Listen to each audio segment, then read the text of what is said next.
बिस्मिल्लाहिर्रहमानिर्रहीम जी, अस्सलाम वालेकुम। कैसे हैं स्टूडेंट्स आप लोग? उम्मीद करता हूँ खैरियत से होंगे। अच्छा जी, मेहरान वालों, डे 3 के कुछ क्वेश्चन हमें मिले हैं यार। आज क्वेश्चन थोड़े से कम मिले हमें।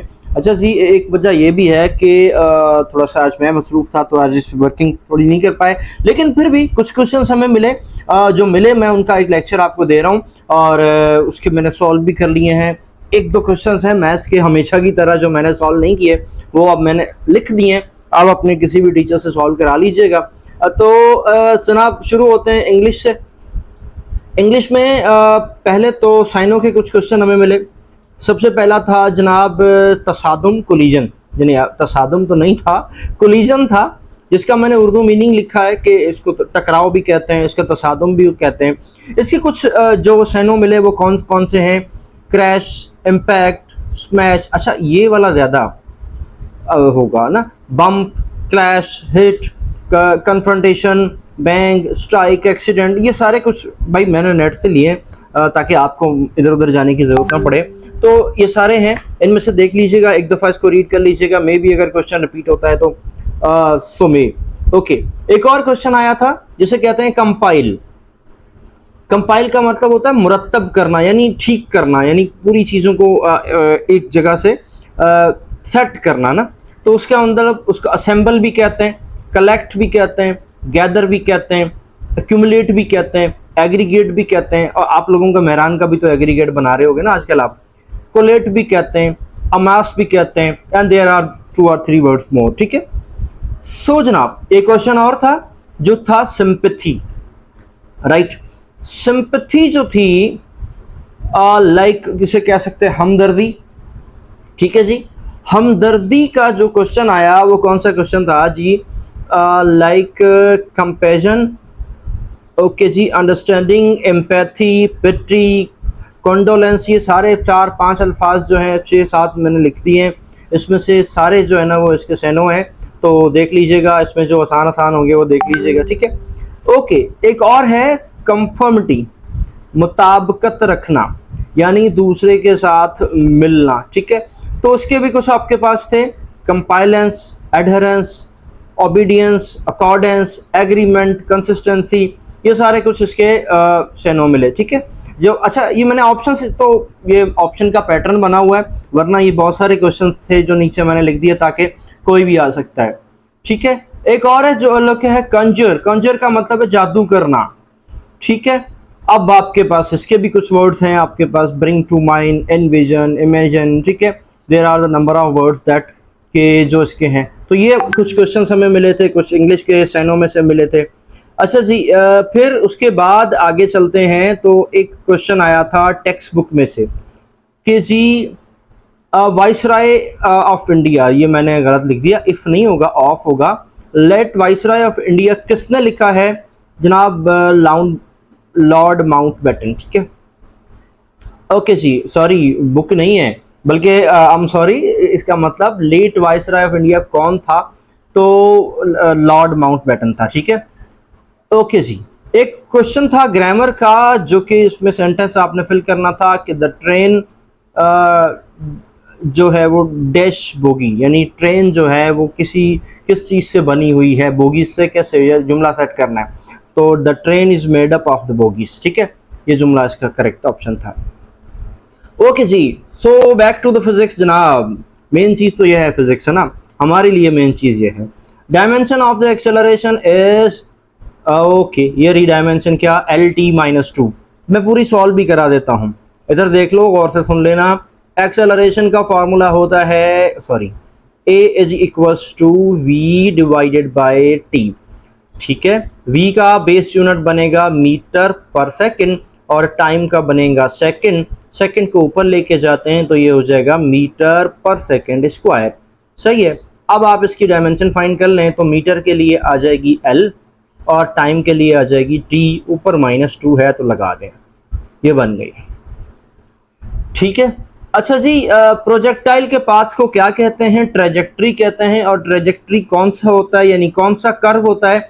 पैराबोला कर्व होता है। कल ये क्वेश्चन आया था, आज ये क्वेश्चन आया। सही है, एक ही टॉपिक में से एक दिन कर्व का क्वेश्चन आया और दूसरे दिन जो है वो पैराबोला का क्वेश्चन आया। Formula for the kinetic energy kinetic energy is 1/2 mv²। अच्छा, कल जो फॉर्मूला क्वेश्चन आया था ना, वो आया था kinetic energy of simple harmonic motion, जो कि फॉर्मूला है kinetic energy is equals to 1/2 k x naught square और एक्स स्क्वायर। तो ये था फॉर्मूला। आइंस्टाइन की इक्वेशन का आज क्वेश्चन फिर आया, और आइंस्टाइन की इक्वेशन है E is equals to mc²। Energy की इक्वेशन है और इसका यूनिट होता है जूल। ठीक है जी, तो यूनिट नहीं पूछा था, इक्वेशन ही पूछी थी। ओके, ऐसा unit of the charge is, जनाब ऐसा यूनिट चार्ज का कूलम होता है। ठीक है, इसके साथ बता दूं, ऐसा यूनिट करंट का अगर आता है तो वो एम्पेयर होता है। ओके हो गया। हुक्स लॉ फिर से आया था, F इज इक्वल्स टू के एक्स। अच्छा, कल वाले क्वेश्चन में, कल वाली एक उसमें मैंने लिख दिया था F is equals to minus k x, minus नहीं लगाया था, तो किसी ने कमेंट किया था कि सर इसमें माइनस भी आएगा। जी बिल्कुल माइनस आएगा, उसमें माइनस नहीं था। सेकेंडली, अगर बिना माइनस के भी ऑप्शन आता है और वही अकेला ही है तो फिर भी आप वो ठीक है। ठीक है, मैग्नीट्यूड में माइनस नहीं आता। यूनिट ऑफ द एनर्जी जनाब जूल होती है। ठीक है, एनर्जी का यूनिट क्या होगा? जूल होगा। ठीक है जी, आगे चलते हैं। ओके, आगे है जी हमारे पास वर्क के बारे में कुछ क्वेश्चन था, तो हमने इसका लिख दिया है कि dot product of the force and displacement. Work की डेफिनेशन क्या है? Dot product of the force and displacement, W is equal to FD। इसको और तरीके से कैसे लिखेंगे? W is equal to FD, dot हटाएंगे तो cos थीटा लगेगा। चलो एक और चीज भी बता दूं, वर्क का यूनिट क्या होता है? जूल होता है। वर्क का बेस यूनिट क्या होता है? kg मीटर स्क्वायर पर सेकेंड स्क्वायर के होता है। वर्क की डायमेंशन क्या होती है? M L T-2 और इसके ऊपर +2, ये आगे डायमेंशन। तो सब बता दिया मैंने वर्क के बारे में। Energy transfer to and fro with force and displacement, जनाब एनर्जी जो है वो ट्रांसफर होती है किसके साथ? फोर्स एंड डिस्प्लेसमेंट के साथ, उसकी को तो वर्क कहते हैं। ठीक है, एनर्जी जब ट्रांसफर होती है यानी वर्क होता है तो क्या होती है? फोर्स और डिस्प्लेसमेंट के साथ एनर्जी ट्रांसफर हो रही होती है। यूनिट ऑफ द हीट, जनाब हीट एनर्जी है, सही है ना? हीट क्या है? एनर्जी है, तो एनर्जी का यूनिट क्या होगा? जूल होगा। एक ऐसा प्रोसेस जिसमें क्या कांस्टेंट रहता है? प्रेशर कांस्टेंट रहता है। The process in which the pressure is remain constant, तो सर उस प्रोसेस को आइसोबारिक प्रोसेस कहते हैं। अच्छा, बहुत सारे बच्चे आइसोबैरिक भी कहते होंगे, तो यार कह लो, लेकिन असल वर्ड कहीं ना कहीं जो बुक्स से मिलता है ना, वो है आइसोबारिक। अच्छा, एक वर्ड है और एक प्रोसेस और भी है, कहीं ये भी आ सकता है, कल आया था आइसोकोरिक, एक है आइसोथर्मल। ये आइसो के 3 प्रोसेस हैं, सही है ना? तो अब याद रखना, आइसोकोरिक में वॉल्यूम कांस्टेंट होगा, आइसोथर्मल में टेम्परेचर कांस्टेंट होगा। सही हो गया जी? तो ये मैंने एक्स्ट्रा चीजें आपसे शेयर कर दी, राइट? ओके जी,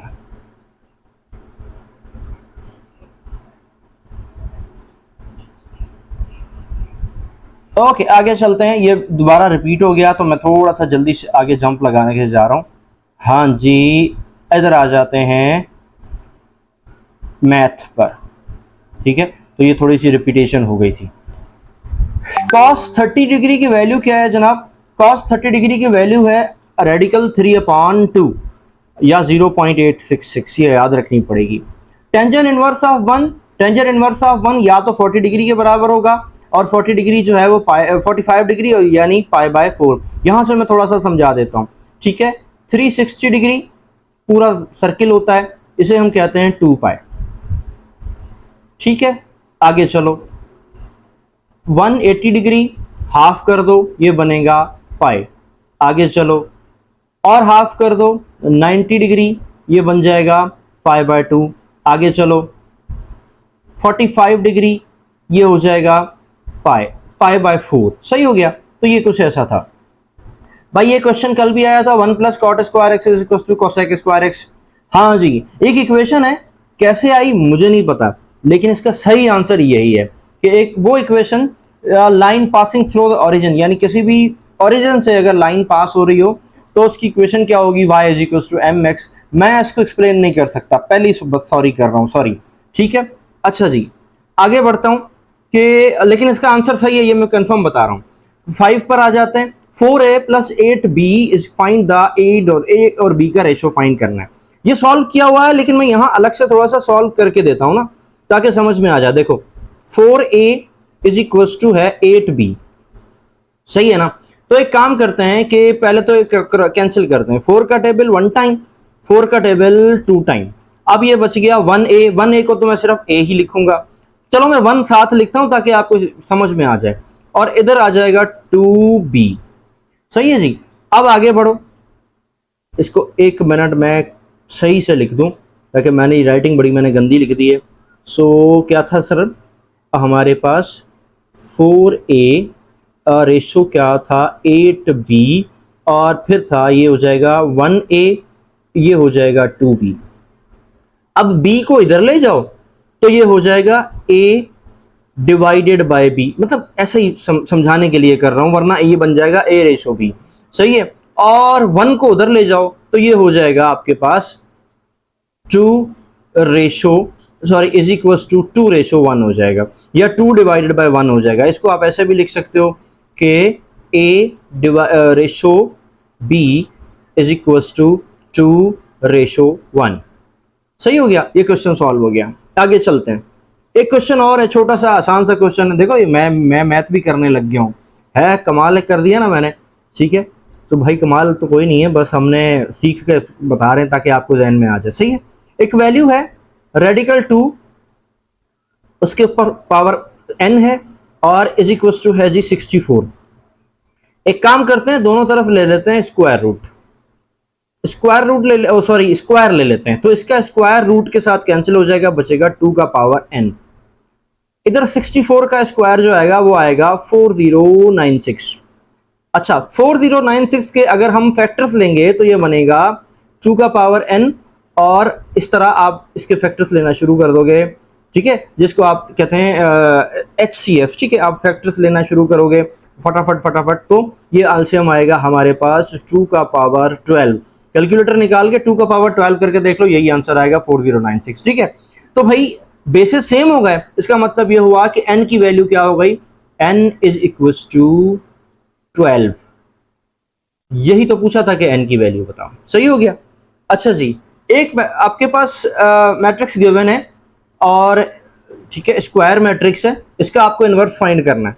भाई इनवर्स फाइंड करने के लिए सिंपल क्या होगा कि आपके पास ये दो वैल्यूज होंगी ना, जो पहले वाली दो वैल्यूज होंगी, ठीक है, इनकी जगह चेंज हो जाती है, ये तो सेम ही है मिसाल के तौर पे, और इन दोनों की साइन चेंज हो जाएगी, सही है ना। तो एक बात मैं यहाँ पे लिख के बता दूं, ये देखो लाइक अगर मैट्रिक्स होता है ऐसा ना, ये होता A, ये होता B, ये होता C, और ये होता D, तो D A की जगह चला जाता और A D की जगह आ जाता। इसी तरह B और C को जगह नहीं चेंज होती बल्कि माइनस चेंज होता, ठीक हो गया। ये था 7 क्वेश्चन हमारा। 8 क्वेश्चन मैं नहीं करवा रहा, लेकिन मैं बता देता हूं कि ये इंटीग्रेशन का क्वेश्चन है। आप प्लीज किसी भी अपने मैथ्स के टीचर को व्हाट्सअप करके जरूर उससे क्वेश्चन पूछिएगा। तो भाई मैं ये आपको एक्सप्लेन नहीं कर सकता, सीधी सी बात है, मैं मैथ में कमज़ोर हूँ, तो इसलिए सच बोलना मेरी आदत है, मैं चूरन नहीं बेचूंगा। तो बेहतर ये है कि आपके पास ये क्वेश्चन है, आप सॉल्व करवा लीजिएगा। 1 माइनस कॉस स्क्वायर अल्फा, यार ये तो वो है ना क्वेश्चन, कौन सा आपने पढ़ा होगा, sine square theta plus cos square theta is equal to 1, सही है ना। तो मैं अगर इसको क्या करता हूं, इधर ले जाता हूं, तो ये बन जाएगा sine square theta is equal to 1 minus cos square theta. Theta की जगह अगर अल्फा आ गया तो एक ही बात है, ये देखो ये वैल्यू आ गई, ठीक है। सिर्फ एक क्वेश्चन और है जो को मैंने छोड़ दिया, तो ये 2 क्वेश्चन जरूर आप जो है ना वो रिपीट करवाइएगा, सॉल्व करवा लीजिएगा।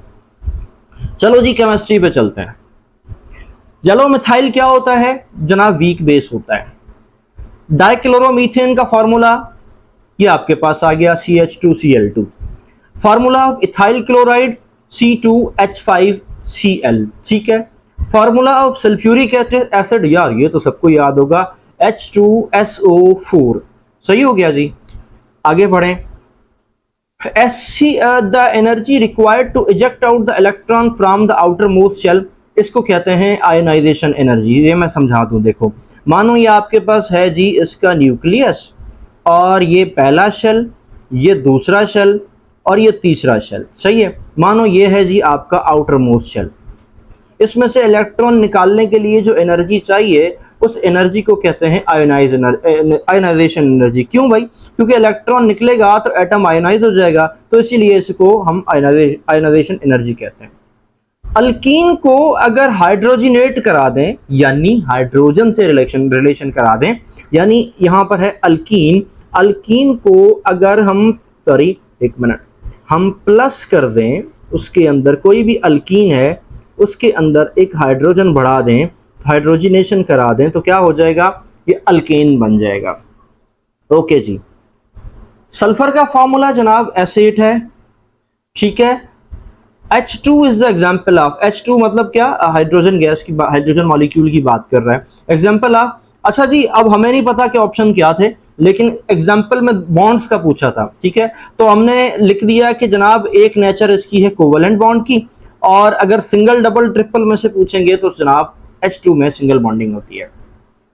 ओके, आयोनिक बॉन्ड की डेफिनेशन के बारे में एक क्वेश्चन था कि क्या होता है, उसी तरीके से तो फिर हमने उसको क्वेश्चन पूरा नहीं मिला तो हमने उसकी जगह आयोनिक बॉन्ड की डेफिनेशन लिख दी है कि ionic bond the type of the linkage form from the electrostatic attraction between the oppositely charge ion in the chemical compound, यानी कि दो चार्जेस के दरमियान इलेक्ट्रोस्टैटिक अट्रैक्शन। वो इलेक्ट्रोस्टैटिक अट्रैक्शन क्या होती है ये बता दूं, वो जो चार्जेस एक दूसरे को अट्रैक्ट कर रहे होते हैं ना, नेगेटिव और पॉजिटिव, ये इन दोनों के दरमियान जो मोहब्बत होगी ना उसको हम कहेंगे इलेक्ट्रोस्टैटिक अट्रैक्शन।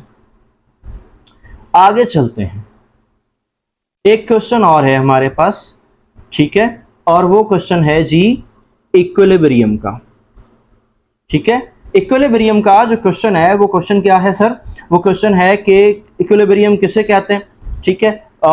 इसका देख लीजिएगा डेफिनेशन आपके पास, हमारे पास कहीं होगी तो मैं आपको जरूर बताता हूँ।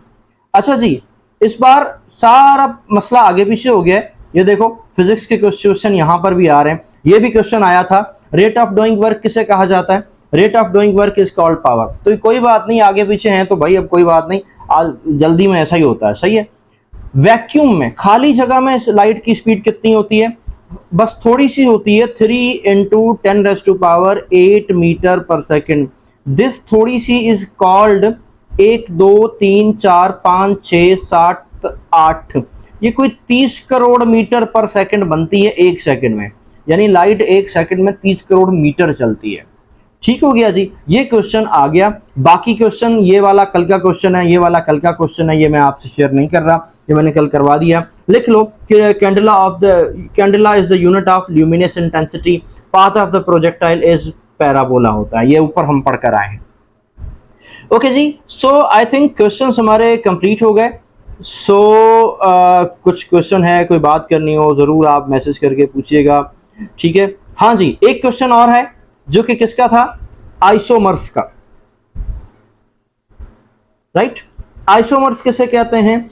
ऐसा कंपाउंड जिसका सेम मॉलिक्यूलर फार्मूला हो लेकिन स्ट्रक्चर उनका डिफरेंट हो, ऐसों को हम क्या कहते हैं? आइसोमर्स कहते हैं।